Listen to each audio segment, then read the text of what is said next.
Futebol e política são dois temas para ele fundamentais para entender o Brasil contemporâneo. Eu tenho o prazer de receber aqui no estúdio do Revista o diretor, montador Pedro Asbeck. Pedro, obrigada pela sua presença. Eu que agradeço o convite. Eu queria começar entendendo como é que você se aproximou do audiovisual e de que forma os documentários sobre futebol influenciaram o seu início de carreira.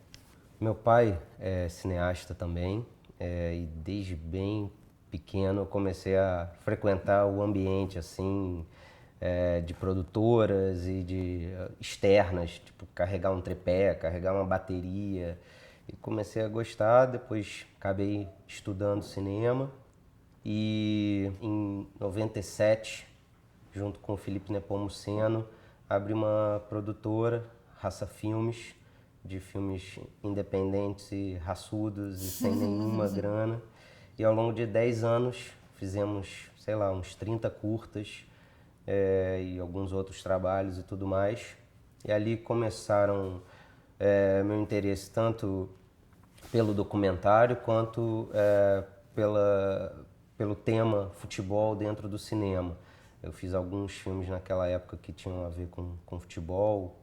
E ali entendi que era possível, sim, misturar esses dois interesses, essas duas paixões que eu tenho. O futebol era uma paixão desde de infância, assim? Sempre foi uma coisa que você estava muito próximo? Sempre. Eu sou mais apaixonado pelo Flamengo do que pelo futebol, mas ainda muito assim gosto muito mais do apaixonado futebol. pelo Flamengo do que pelo cinema, muito bom. Tá, duas paixões também. juntas, que caminham Sim, juntas, né? sim. No curta Dogão Calabresa, você fala de um aspecto do futebol que é o futebol para além do espaço do estádio. Como é que surgiu a ideia desse trabalho? Foi muito na base ali das idas ao Maracanã. Minha vida toda eu frequentei o hoje saudoso, extinto estádio. Maravilhoso. E sempre ficava curioso para entender o que estava acontecendo ao redor do estádio num dia de grande jogo, mas claro, nunca ia abrir mão de ver um jogo do Flamengo para filmar. E aí quando rolou a final do Campeonato Brasileiro de 2002 entre Corinthians e Santos, clubes pelos quais eu tenho alguma simpatia, mas nenhuma grande relação e tal, podia abrir mão de ver dentro do estádio. Falei com outros 3 amigos, o Felipe um deles, claro, e aí a gente foi a São Paulo e cada um se posicionou num ponto do estádio, ao redor do estádio, né, meio grudado, dava para ouvir a torcida comemorando gol e cantando, mas sem ver o jogo.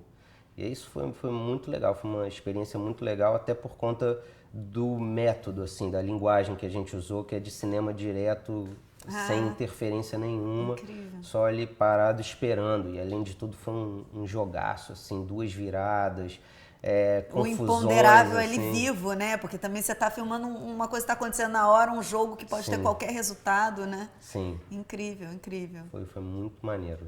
É um dos curtas daquela época que eu mais gosto. E aí tem um outro sobre futebol também, que é o Democracia em Preto e Branco.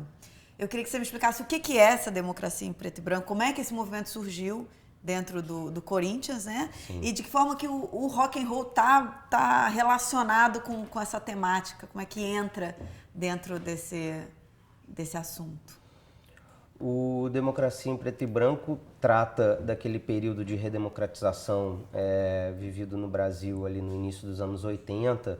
O recorte é mais ou menos 79, a partir das greves e da anistia, até a perda das eleições diretas em 84.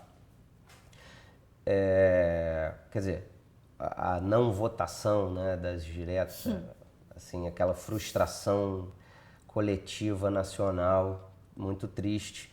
Mas, claro, também todo o processo que levou até aqueles enormes comícios e tudo mais. E comícios dos quais, inclusive, jogadores do Corinthians fizeram parte, o Sócrates principalmente, foi um que deu uma declaração muito emocionante e tal, dizendo que se as eleições fossem aprovadas de forma direta, ele não iria para a Itália, abrindo então mão de milhões de dólares e tudo mais.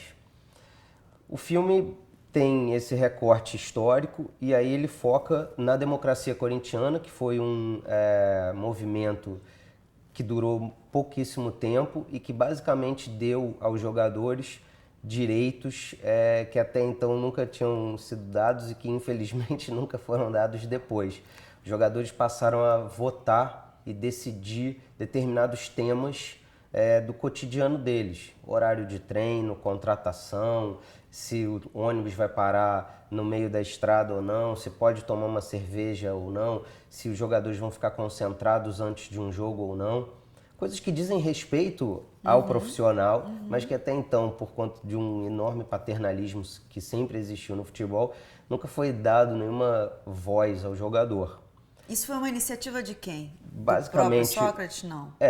Começou porque ali existe um buraco, o Corinthians estava na segunda divisão, estava numa situação super difícil, e aí chegou um novo diretor de futebol, chamado Adilson Monteiro Alves, e ele tinha 32 anos, um sociólogo, chegou no vestiário na primeira reunião e falou: galera, eu não sei bem o que está rolando, eu quero contar com vocês. E principalmente, eu acho que o jogador de futebol tem que se posicionar, tem que opinar. E aí, num vestiário que tinha o Sócrates, essa brecha, Foi a deixa, né? Exatamente. Para ele falar. Então, a partir dali, as coisas foram acontecendo de maneira bem natural. O próprio nome, Democracia Corintiana, não nasceu imediatamente, né? Isso depois foi batizado assim. Mas já naquele momento houve votações para uma série de coisas. E ao longo desse processo, que durou mais ou menos 2 anos e meio, os jogadores perceberam que eles tinham um papel importante dentro da sociedade, né? Uma oportunidade de usar ali o espaço deles, né?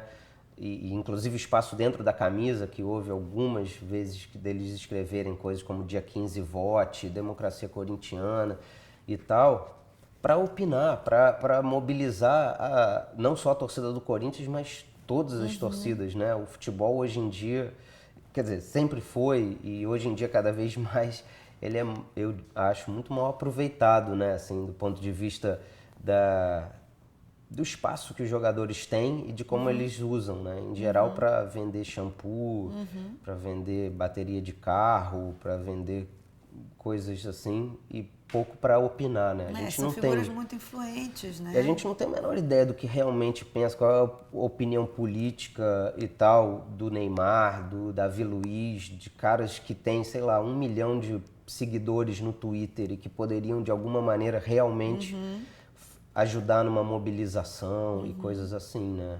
E de que forma esse movimento se extinguiu? Você disse que ele durou mais ou menos uns 2 anos, foi isso? Sim. Foi com a saída desse administrador, não, desse cara que estava à frente Desse disso? diretor de futebol, teve a ver com isso também. Foi uma série de questões, como em geral, né? Nada é uma razão só, mas a derrota da emenda das diretas fez com que o Sócrates se desiludisse e falasse: não, tudo bem, então vou sair, não vou ficar para ver o que vai acontecer, o que, né, de alguma maneira estava já prevendo a chegada do Sarney aí. Então resolveu ir embora. Obviamente o movimento se enfraqueceu. O presidente novo do Corinthians que entrou era um cara opositor a esse conceito, achava que jogador não tinha que opinar, que não tinha que ter assim, decisão, muito menos falar sobre política. Desfez boa parte do time, o Casagrande foi jogar no São Paulo e tudo mais. E aí essa história passou a ser só mais um pequeno recorte na história do Corinthians. E infelizmente, porque ali foi dado um exemplo, os caras foram bicampeões paulistas. Então não é que assim, ninguém queria nada com nada e tal, não, houve resultado, né? Pelo contrário, né? Estavam se organizando para estar pensando o que eles estavam fazendo. Chegar na semifinal do Campeonato Brasileiro, até porque era um timaço, né? Mas mais do que isso, foi dado um exemplo incrível de cidadania, né? De como o jogador de futebol é um cidadão e como ele pode e deve opinar. E mais do que isso, né? Naquele momento, assim, se a gente pensa em algum processo parecido, hoje em dia, seria incrível. Mas no momento que o Brasil ainda vivia crucial, a né? ditadura militar, isso tinha uma força ainda maior, né? Com certeza. Você fez um outro documentário também sobre um processo de criação de um espetáculo de teatro do Paulo de Moraes. Sim. Como é que veio o convite para esse trabalho e de que forma você pensou essa relação entre o teatro e o cinema? Como é que você buscou filmar isso? Como é que foi entrar em contato com um grupo de teatro? Não com um grupo, mas enfim, com um processo teatral, né, de desenvolvimento de projeto. Ali por volta de 2000, na virada 2000, 2001, o Paulo me convidou para fazer um trabalho num espetáculo do Armazém, da arte de subir em telhados. E a gente se deu super bem e aí resolveu então pensar num DVD da peça, que seria e acabou sendo o primeiro DVD de uma peça de teatro no Brasil. Ah, é? Não sabia. Pois é. E a partir daí a gente ficou amigo e começou a filmar outras peças, sempre com o olhar assim do espectador de cinema / televisão, não do espectador de teatro. Então a gente se permitiu uma série de mudanças assim no olhar. Você não filmava o espetáculo, você filmou o processo e depois o espetáculo pronto também? Não, a gente sempre filmou o espetáculo, mas sem público, escolhendo os ângulos, decupando muitas filmar cenas. teatro, né? Sim. Dá uma sensação de distância, assim, todas as vezes que eu fiz peça, que eu via aquilo filmado, eu falava, não é isso que a gente faz ali. Pois é. Não é isso que acontece, Mas, né? inclusive, como é que a quebra distância... essa distância, né, com a câmera? Eu acho que a primeira coisa já foi, assim, a questão da distância física. Então, por não ter público, a gente podia fazer close, a gente podia trabalhar assim. Sensacional. Vocês Então, estavam no assim, meio do palco. Sim. Claro que dependendo da peça. Alice Através do Espelho, que é uma peça itinerante e tal, foi toda rodada na mão. Mas aí a gente fez determinadas cenas em animação. Nem eram os atores ali, assim, sabe? Então a gente foi se permitindo um monte de viagem. Ah, incrível. E aí fui me afeiçoando aos atores, gostando muito de entender como funcionava o processo, que no caso específico do Armazém é sempre muito longo e tudo mais. E falava pro Paulo, pô, vamos fazer um filme sobre o processo. E acabou que quando o Malvino chamou o Paulo para dirigir o espetáculo do qual ele era produtor, chamado Mente Mentira, o Paulo sugeriu então meu nome para que a gente fizesse um making off. E aí eu fui encontrar com o Malvino, levando um DVD do Ricardo III, do Al Pacino. Que é maravilhoso. E ele tava com o mesmo filme na mão. Jura? Que barato essas coincidências, né? Incrível. E aí eu falei, ó, eu quero fazer, mas eu não quero fazer um making off, eu quero fazer um documentário mesmo. Aí ele ficou animadão, e aí por 14 meses eu acompanhei, com a equipe, claro, o processo de leitura, ensaio, estreias, meio testes assim no interior de São Paulo, depois a peça entrando em cartaz em São Paulo, depois ela saindo de cartaz em São Paulo, assim, todo o ciclo. E aproveitando um pouco do texto da peça para contar a história e tal. Um filme que eu gosto muito, tenho um maior carinho. Esse filme você dirigiu sozinho, mas alguns filmes você tem parceiros de longa data. Sim. Como é que é para você essa experiência da direção compartilhada, no documentário sobretudo? Como é que você lida com isso assim?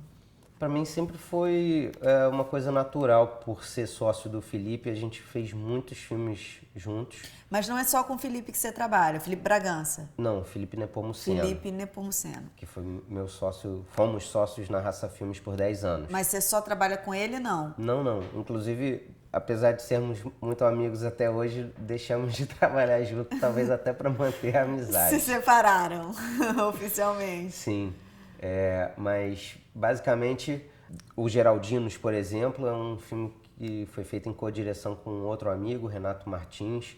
Agora mesmo o América Armada é um filme novo que eu comecei a fazer agora com uma amiga chamada Alice Lanari. Eu acho que é óbvio, tem dificuldades que não existem quando você está fazendo o filme sozinho, porque você não tem que convencer mais ninguém de determinadas decisões e tudo mais, mas é muito enriquecedor e em alguns momentos facilita muito o processo. Os debates, claro, ajudam o filme a crescer e tal. Então... Você acha que isso tem a ver com o seu temperamento, assim? Porque tem gente que é mais controlador, fala assim, não, eu quero fazer tudo sozinho, eu quero... E tem gente que gosta mais desse processo de troca mesmo, que é um processo, né, que você... Eu acho muito curioso também, eu acho muito bacana. Talvez, eu não tenho certeza. Eu acho que tem mais a ver com o olhar para o cinema. Eu acho que o cinema é inegavelmente um trabalho coletivo, né? Uma arte coletiva. Se você não vê dessa maneira, dividir qualquer opinião, qualquer questão, vai ser muito mais difícil. Se a partir do momento que você está predisposto a ouvir, a discutir e tal, dividir ou não um crédito de direção fica muito mais fácil, né? Então, pelo menos até hoje... a experiência tem dado certo. Sim, felizmente, sou amigo de todos os meus amigos com quem eu vou dirigir. Você falou do Geraldinos. Ele ganhou recentemente o Cinefute e a Mostra de Tiradentes. Sim. É um filme que fala sobre o fim da geral no Maracanã e o impacto disso para os torcedores. É esse mais ou menos o tema do filme? Esse era o tema do filme em 2005, quando a gente começou. A geral vai acabar, isso é muito forte, isso é muito simbólico. Renato e eu, então, decidimos ir ao Maracanã, porque apesar de arquibaldes, frequentadores assíduos, nenhum dos dois tinha ido à geral. Fomos a um jogo horroroso do Flamengo, sábado de tarde, chovendo, não tinha ninguém, assim, e a gente saiu de lá completamente apaixonado pela geral e pelos geraldinos, assim, falando, a gente tem que fazer algum negócio, a gente tem que filmar essa história. Faltavam exatamente 10 jogos para a geral acabar. E a gente então filmou esses últimos 10 jogos. Ali estava o filme, inicialmente. A gente acabou levando 9 anos para retomar o filme. E ao longo desse período, o Brasil passou a ser então sede da Copa, que aconteceria logo em seguida a nossa retomada. E depois da obra que acabou a geral, foi feita uma nova obra, que aí realmente não acabou com a geral, acabou com o Maracanã. Com o Maracanã, né? E o nosso filme então mudou. E a gente então resolveu tratar não só da geral e do Maracanã, mas também daquilo como um símbolo do que estava acontecendo com a cidade, que é um processo de elitização dos espaços sociais e públicos, e de como isso foi arquitetado, foi planejado. Vocês filmaram então em 2 tempos, realmente? Você tinha um material de 2005 e você retomou esse material? Você tem imagens também mais recentes, é isso? Sim, retomamos. A gente no filme a gente mostra a reabertura do Maracanã quando uma cena grotesca estava acontecendo lá dentro, de amigos do Bebeto contra amigos do Ronaldo, enquanto lá fora manifestantes estavam apanhando da polícia e recebendo gás lacrimogêneo e tudo mais. Filmamos uma farsa que foi uma audiência pública que obviamente não queria ouvir as pessoas. A gente conversou com o Freixo, com o Romário, com o Lúcio de Castro, com o Simas, pessoas que tem uma relação com o espaço. Sim, e que podiam também ajudar a contextualizar o momento ali. Foi felizmente o que aconteceu. Então, o filme, eu fico feliz assim que a gente, de alguma maneira, tenha conseguido esperar, não tenha feito o filme imediatamente, como era o nosso plano inicial. E acabou que a gente pôde falar de uma coisa ainda maior e que, de alguma forma, diz ainda mais respeito àquilo que a gente pensa e sente, né? Que é como a gente pode se expressar através do cinema, e 2, como o cinema e principalmente o futebol podem também ser políticos, né? E aí um outro trabalho que tem também esse deslocamento do tempo é um trabalho que você fez recentemente sobre a história da sua avó, uma história de imigração, que é o filme Helga e Paulo. Sim. Como é que foi esse trabalho para você? Como é que foi falar de um tema tão particular, né? Que é, enfim, uma história da sua família, e de que forma você acha que isso pode se tornar um universal também, que isso pode falar de outras famílias, de outras pessoas? Pois é, eu concordo 100%. Acho que esse é um filme que, apesar de ser um minúsculo microcosmos, ele pode também tratar e de alguma forma representar milhões de pessoas cujas famílias foram movidas assim do seu país original. E no caso específico da minha família, meu avô é húngaro, minha avó é polonesa, e eles se conheceram no Rio, fugidos da guerra. Eu sempre achei essa história muito bonita, assim, né? Porque tinha tudo para eles nunca se encontrarem, nunca se conhecerem. E eu então passei anos pensando nisso. E às vezes isso acontece, né? Quando a história está ao seu lado, você acaba se mobilizando menos para fazer do que quando tem uma coisa mais difícil ou distante.